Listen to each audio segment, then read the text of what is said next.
I was not always this strong guy you see.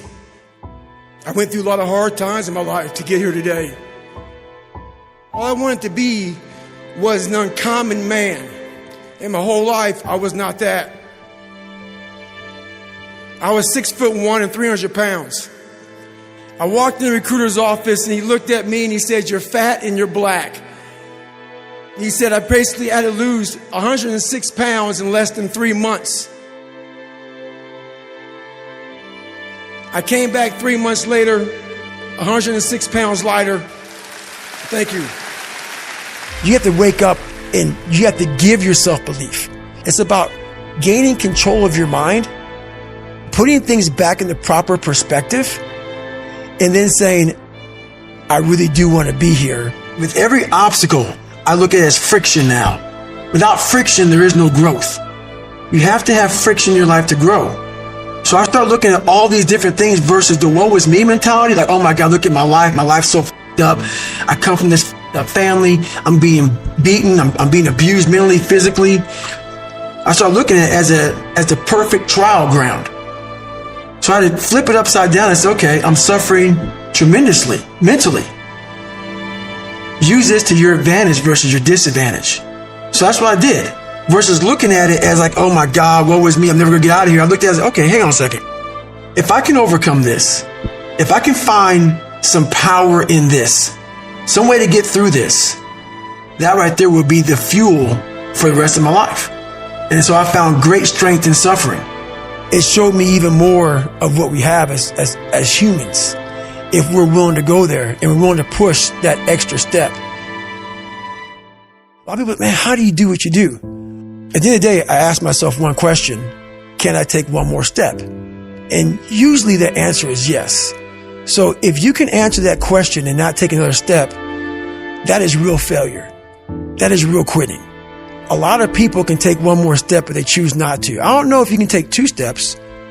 You got to answer that question after you take the first step. But I can always take one more step. So if I choose not to, that's on me. And I got to live with that. There's a lot of people in graves who have lived 100 years and have never started their real journey. Your real journey starts when you go outside that box and you start climbing mountains. You start climbing mountains, and it goes on and it goes on. And just when you're getting ready to quit, you crest that final mountain, you get down and you look, and there you are. But you cannot find your peace you're looking for in yourself until you've overcome yourself. It seems like, especially with confidence, right, or self-esteem, there's a relationship between confidence and competence. Mm-hmm. So what you're looking to do is try and have what you believe that you can do be ahead of what you can do. Right. Now, you're not looking for it to be delusional. You don't want it to be able to believe that you can do something like fly, right? But you need to have a relationship between the two. But what people are asking for is for their confidence to be so far ahead of their competence, or without having even been competent at anything in the beginning. And that's just delusion. That's fantasy. Right. Well, I believe that you have to build belief. Belief is like, there's an after school special belief where the mom says, believe in yourself. And that's all great. But there's also a built belief. And the built belief is one, like for me, I came from a bad place. How I build belief is through the daunting tasks I put myself through. So that's proof positive that I can. So it correlates. And that's how this piece of shit kid that I once thought I was built belief by saying, I was in 3 hell weeks.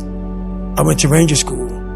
I tried out for Delta Selection. Undeniable stack of proof. That is proof, motherfucker. So whenever you think you can't, the confidence comes from the thing that you built. You must build belief. You must build confidence. It can't be like, hey, I'm gonna go knock that shit out. You gotta look over here and say, I can knock that shit out. Because a lot of people will say, when you wake up in the morning, pound your chest, and look at yourself in the mirror and do all this bullshit. I hope it works. What works for me is that everyday resume. The things I know I've accomplished, the things I know I've done, real hard work, the real calluses on my mind, the real calluses on my hands. That's it. You don't need to pound your chest in the mirror anymore if you have that. It's belief, and it's built on what you put in to yourself. I came from a small town in Indiana where there was a handful of black families. And a lot of people in that town, when you come from a town of 8,000 people, it's like we had a local plant, Great Dane. And you're like, you know what? I want to work at Great Dane and get a house next to my mom. That's what you know. So many of us come from these small places in our mind that we're not willing to think outside only what we've seen. Our mind works in such a small compartment. And one thing I was able to do was to dream. But I was able to dream outside those fucking four walls of that small town. Until you're able to really put yourself into that dream, but don't make dreams your master, that's where you truly become what you're destined to become. A lot of people sit back and they dream about being a sports figure, or dream about being a SEAL, or dream about being an astronaut. And all it is a motherfucking dream. They don't put the work behind the dream. When you become the master of your fucking dream is when you say, I want to go be a Navy SEAL. And you say, okay, I'm going to lose 106 pounds in less than 3 months. The dream was the one thing I thought about, and the dream was now gone. The dream goes away, and the fucking laundry list of fucking details and tasks come up. That's when you become the master of your dream.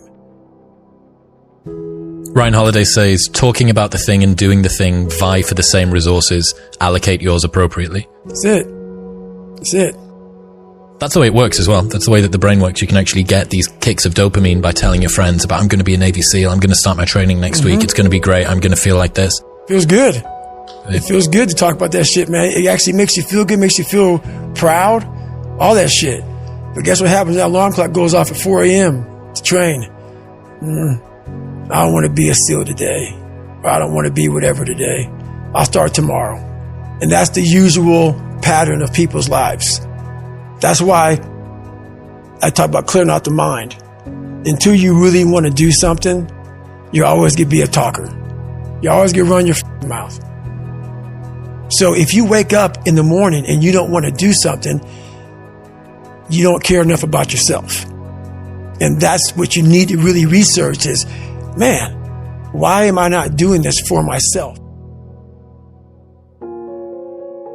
That is the number one purpose in life, is to better oneself. So that's the only purpose I fucking need. So the reason I get up every day, even though there's no race or there's no school or there's nothing in front of me, is because I have pride in myself. But where do you go to? You wake up on a morning, it's cold, it's wet, it's dark, you've got no cartilage in your knee, you've got shitty shorts, whatever it is that's the issue today. Keep talking. You've got these problems, right? I need you to keep talking about what you were just saying. It's warm on the couch. That's Your it. missus says stay in That's bed. it. It's comfy. That's it's cozy. That's You've got it. work later on. You had an argument last night. You're slightly it. hungover. Because I know every motherfucker ain't going to do what I'm going to do. So this is how you level up. That's how you level up.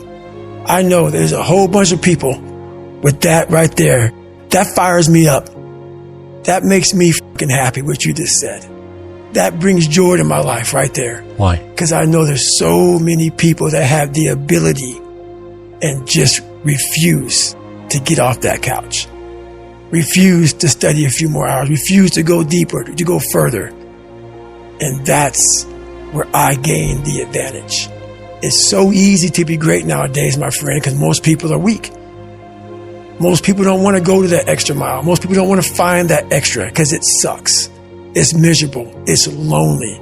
A lot of people wonder, how did you become this? How did you become so vulnerable? How are you doing a podcast now when you were this kid? You overcame things. You fought them. And now this is what happens. This is on the other side of overcoming.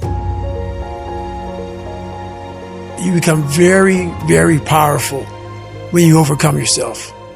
All those things you once cowered from, you were afraid of, when you face them eye to eye every day, you now become exactly who you are.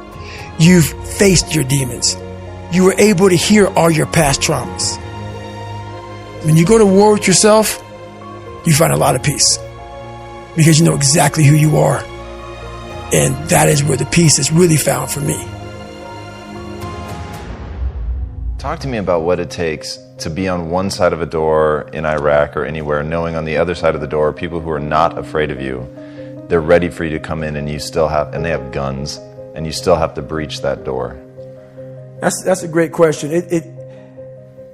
That's a very scary situation when you are on one side of the door and your mind is racing, because on the other side of that door, it could be no one. It could be 4 guys with 4 AK-47s. That door you're about to open could be booby-trapped. So once you open it, boom, your legs are gone. So there's 1,000 things you think about when you're the first guy, second guy, third guy, getting ready to go in a room and flood it. And that's why I talk about the warrior mentality. And that's why so many people are lost when I start talking. You have the right. You're lucky that you don't have to think like warriors think. You're very privileged. I chose this world to be a warrior. And I would choose it again if I came back to this world. But the mentality of a warrior is very different than normal mentality. You must be that person on that door, get ready to open it, thinking to yourself, if I die, so be it. The only way you can go in that door is knowing there's a great chance you're going to die. It's like being a SEAL, you train with live ammo. You jump out of an airplane. Everything you do, you could die. So to be a warrior, why people don't understand me, I'm glad you don't understand me. Merry Christmas, good on you. Because being a warrior takes a whole different mindset. A whole different mindset to know that there's a great chance I may not be in the military. Like I was in for 21 years. I'm lucky. I'm very lucky that I'm alive, able to talk to you, able to still run. But when you sign up on that dotted line to be like a SEAL, your mentality changes. I may not live. You got to accept that. And that's the mentality you have. And that's what makes you a warrior. If you're scared to die, you're a bad warrior. I'm also looking at the guys to my left and to my right, realizing that we're here together, man. And I have to be strong for them. And they got to be strong for me. A lot of people, either you like me or don't, even in the SEAL teams. But when you get to that door, or you get on that mission, or you get in that op, all that shit's out the door, man. You know, you do it honestly. I mean, people say all the time in these movies, and you really out there fighting for that guy beside you. And you can't be a coward. Because you know what? And this is how I look at everything I do now in life, and this sums it up. I hated jumping out of airplanes. I hated shooting guns. I hated the job as a Navy SEAL. But I did it because I wanted to change myself. Everything I do, I'm not really comfortable doing. But if you choose to go that route, to go be a Navy SEAL, you might as well go be the hardest mother in the world. Because if you're choosing to do something, you have 2 routes. You can go there and be a little weak person and get through barely, and that's your reputation. Or you can go through the hardest guy you can possibly be, and that's your reputation. So my whole thing is, if you're going to choose to open that door in Iraq or Afghanistan, open the mother and go in hard. Because they're going to remember you by slowly opening it and peeking in. So if you're going to open it, and you made the mind to open it, don't crack it open. Open the door, go in. That's with life. If you're choosing to do something, attack it. Because they're going to remember you as not attacking it. So I want to be remembered. You can hate me. There's one thing you can't say about me. I didn't attack it. So that's the mentality to have. If you're going to do something, you might as well attack it. Because you can do it anyway. Right. Who on this earth would still be going right now? You are. You are.